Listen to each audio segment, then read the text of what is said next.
Praise lord. యేసుక్రీస్తు నామములో మీ శుభములు. అంత బాగున్నారు కదా. అయితే ఒక చక్కని మాట యాకోబు పత్రిక 4:7 మీరు దేవుడికి లోబడి ఉండి అప్పుడు అపవాది మీ నుండి పారిపోవును. ఎప్పుడైతే దేవునికి దూరంగా ఉంటావో ఈ లోక సంబంధమని మనం బెదిరిస్తూ ఉంటాయి. అందుకని చక్కగా అన్నాడు ఇక్కడ, కాబట్టి దేవునికి లోబడి ఉండి అప్పుడు అపవాది ఎదిరించుడి, అప్పుడు వాడు మీ వద్ద నుండి పారిపోవును. అయితే ఈ అపవాదిని ఎలా ఎదిరించగలుగుతాం?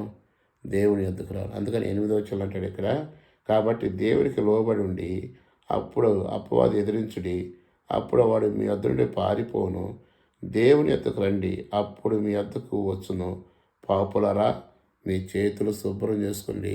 దేవ మనస్కులారా, మీ హృదయంను పరిశుద్ధపరచుకోండి.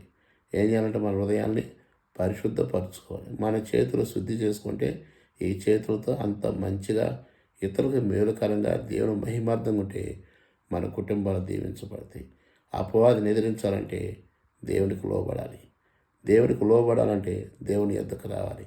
దేవుని యొద్దకు వచ్చి మన హృదయాల్ని మన దేవ మనస్కులు అంటే 2 మనసులు అంటే ఒక్కరి దగ్గర ఒక రకంగా ఉంటాం. అలాంటి మనసు ఉంటే దేవుడు మెచ్చుకోడు. కనుక దేవునికి లోబడి ఉందాం, మనం దీవించబడదాం. ఆమేన్.